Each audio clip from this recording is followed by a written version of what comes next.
Hukum akli itu ialah menetapkan suatu perkara pada suatu perkara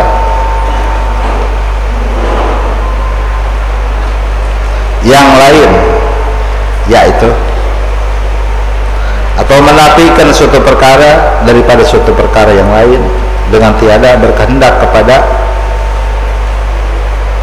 dicoba pada menetapkan suatu perkara itu bersalahan hukum adi, yakni adat, dan tidak tergantung kepada suatu perbuatan yang diperbuat oleh mukallaf bersalahan hukum syara'.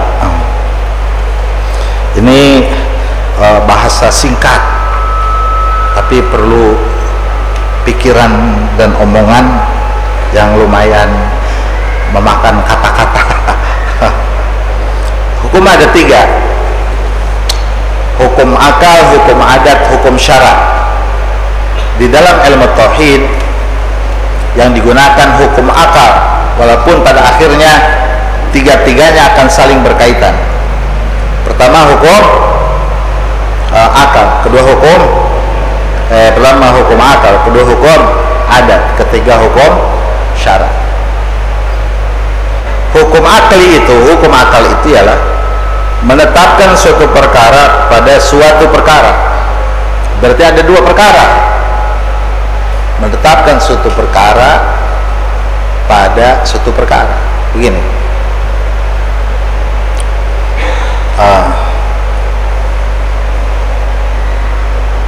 bila mana ada asap pasti ada api, gitu? Ada asap pasti ada api, walaupun kita tidak melihat apinya. Nggak perlu kita lihat api, asal ada asap ada api. Ini akal kita bilang pasti ada api. Itu namanya menetapkan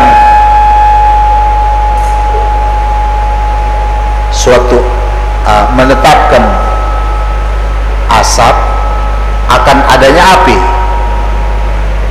Karena asap dia, oh itu berarti ada api, tanpa mesti berulang-ulang, cukup hanya 1 kali. Besok bila mana ada asap lagi, udah pasti ada api. Bila mana besok ada asap lagi, pasti ada api.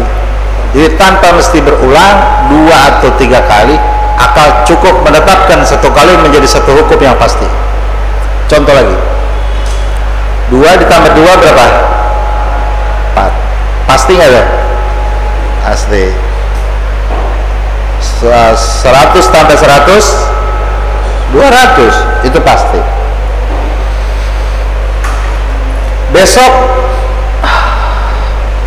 ada hitungan 100 tambah 100, nggak perlu dihitung lagi, sudah cukup 1 kali saja dia memastikan semua peristiwa yang sama, maka hasilnya juga sama, nggak perlu diulang lagi. Itu dikatakan hukum akli. Sudah, setiap ada perbuatan pasti ada yang berbuat,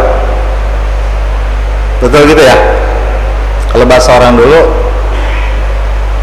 kalau ada telapak kebo pasti ada kebo. Maksud telapak orang, ya ada telapak kebo pasti ada kebonya. Setiap ada perbuatan pasti ada yang berbuat, pasti ada yang melakukan. Apa itu perbuatan? Semua peristiwa yang kita lihat itu namanya perbuatan. Ini pasti ada yang melakukannya. Setiap ada ciptaan pasti ada yang menciptakannya. Ini ciptaan, ini lekar. Nah, ini pasti ada yang buat. Seperti gini, kalau ban sepeda bulat apa lonjong? Hah? Bulat. Ada yang tanya, permulaan ban sepeda sebelah mana? Hah? Kan ini bulat tuh. permulaan sebelah mana? Hah? Nggak ada mulanya? Pentil? Ada yang bilang lempangan pentil. Ya iya apa? Permulaan ban sepeda sebelah mana? Ada yang bilang gini, pentil ada.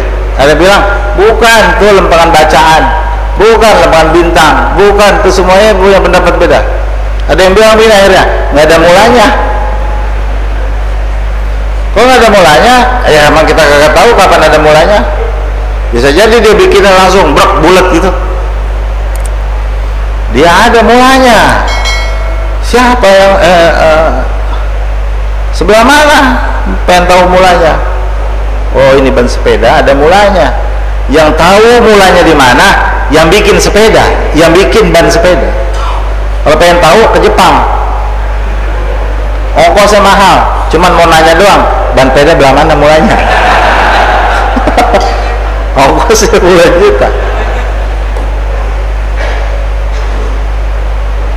Mustahil sesuatu yang ada tiada bermula. Tahu nggak? Pasti ada mulanya. Cucu mangkung tuan siapa? Tuan cucu kali. Kan cucu nggak tahu engkongnya kapan dilahirin. Ya, cucu nggak tahu kapan engkong dilahirin. Walaupun dia tidak tahu, ini engkong pasti dia punya orang tua. Yang tahu kapan engkongnya dilahirin, ya orang tuanya engkong. Yang lebih tua yang tahu. Dunia ada mulanya kah? Dunia ada mulanya kah? Dunia ada mulanya. Kapan? Nah, jadi pertanyaan. Itu sama juga orang nanya, ban sepeda belah mana awalnya? Yang jawab yang bikin ban sepeda. Kalau ditanya alam semesta kapan awalnya? Yang mengetahui kapan awalnya adalah yang menciptakannya. Ada siapa yang menciptakannya, sehingga dapat disimpulkan seluruh apa yang ada di alam semesta dia ada awalnya. Itu yang dikatakan bahru. Jadi bahru itu jadi alam hadisun, alam ini bahru, itu artinya seluruh alam semesta ini semuanya ada permulaannya, dan apa yang ada permulaan baginya maka dia akan ada akhirnya. Ada mulanya, ada akhirnya.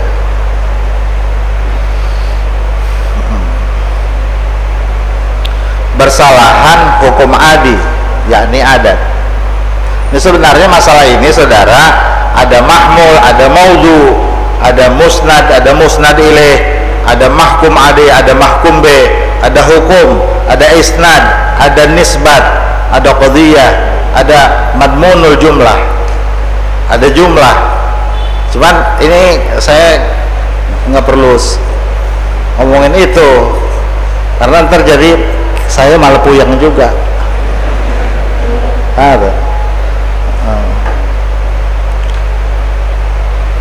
Bersalahan hukum adi beda dengan hukum adat. Artinya kalau hukum adat perlu dicoba, perlu berulang.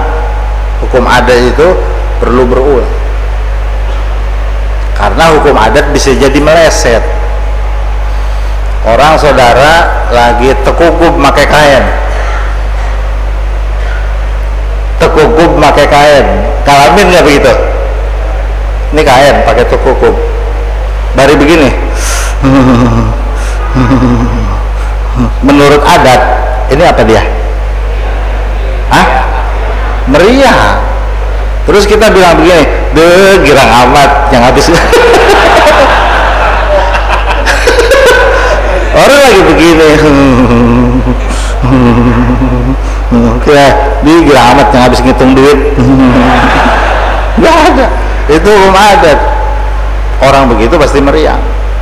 Tapi walau begitu kadang-kadang hukum adat meleset. Namanya hukum adat. Kalau hukum akli nggak meleset, tapi hukum adat walaupun begitu kadang-kadang dia meleset. Sebab hukum adat itu hukum antara sabab dan musabab. Sebab sakit dia meriang, Kalau hukum akli, hukum antara lazim dan malzum. Dan saya nggak bahas lazim malzum. Hukum adat, hukum antara sabab dan musabbab. Orang gini, ini golok. Misalnya golok, meledak nggak? Meledak ya. Ini namanya sabab, ini meledak. Meledak, ngerti meledak nggak? Ngerti ya? Sempoak. Sempoak ya? Ini sabab, ini musabab. Hukum adat, dia berulang-ulang tersipulan begitu ya. Ya meledak, kena silet, kena paku dan sebagainya, meledak. Tapi hukum adat kadang tidak berlaku. Kalau hukum akli pasti berlaku. Hukum adat kadang tidak berlaku. Bagaimana nggak berlaku? Itu debus begini nggak mempan dia. Oh, berarti hukum adat kadang menyalahi dari ketetapan. Jadi sabab ada tapi tidak ada musabab. Orang kalau minum obat sebab, maka akibatnya sembuh. Begitu diulang-ulang. Makanya dokter laku. Kenapa? Karena dia jual obat yang bisa bikin sebab sembuh orang yang gitu. Tapi kadang dia keluar dari ketetapan. Bisa jadi dia minum obat tapi tidak sembuh, gitu ya. Atau api digunakan untuk membakar, maka apa yang dibakar terbakar, ya hangus. Api sabab membakar musabab namanya. Selalu begitu. Tapi pakai tapi dia kadang-kadang keluar dari ketetapan. Nabi Ibrahim tidak terbakar.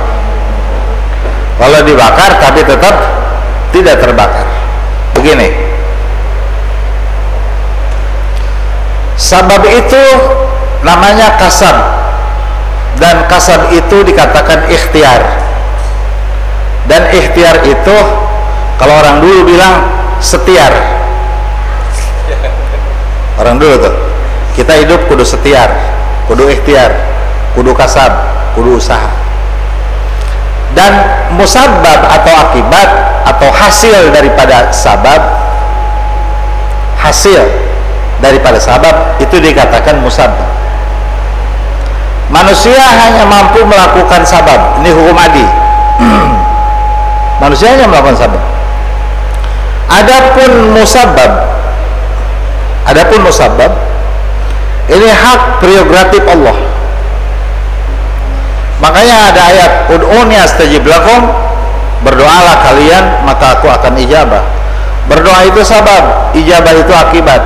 Dan akibat itu Allah punya kuasa, bukan kita punya kuasa. Kita hanya berdoa, Allahumma ighfir, Allahumma ighfir, Allahumma ighfir. Emang disuruh berdoa. Adapun astajib lakum, astajib in asya'u, bila aku mau ku ijabah. Kenapa? Sebab musabab urusan Allah, kita hanya sabab saja. Memintalah kalian, bila aku mau aku ijabah, bila aku tidak mau tidak aku ijabah.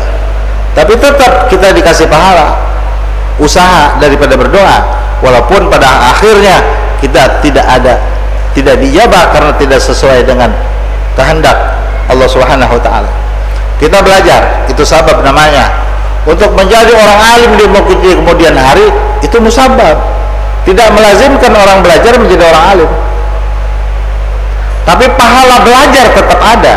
Adapun menjadi orang alim itu kehendak Allah taala. Allah taala yang menentukan dia menjadi alim ataupun tidak. Makanya kita nyanterin anak usaha namanya. Tidak semua anak kita menjadi kiai. Jelas tak? Nggak semua. Ada nabi, ada rasul. Nabi itu tidak punya umat. Rasul banyak umatnya. Maka Rasulullah bilang, ulama'u ummati ka'ambiya'i Bani Israel. Banyak ulama dari kalangan umatku mirip Nabi zaman Bani Israel. Maksudnya apa? Nggak punya murid. dia ilmu banyak tapi dia amalkan sendiri, itu Rasulullah bilang ka'ambiyai Bani Israel. Ada juga yang banyak dia punya murid, itu musabbab. Jadi ada sabab kemudian ada musabbab. Kita hanya mengupayakan, tetapi Allah Subhanahu wa taala yang menentukan. Ini masih terkait bahasan tentang tawakal. Saya tunda dulu, waktu sudah agak siang. Dikit saya baca. Dan tidak tergantung kepada suatu perbuatan yang diperbuat oleh mukallaf. Hukum akli tidak berkaitan dengan perbuatan mukallaf, dia hanya akad. Bersalahan hukum syar'i. Kalau hukum syar'i itu hukum agama, hukum fikih, dia berkaitan dengan perbuatan mukallaf. Hukum akli terkait dengan zat, kalau hukum syar'i terkait dengan perbuatan. Masih panjang, nanti kita ulang lagi bahasan ini. Wallahu a'lam.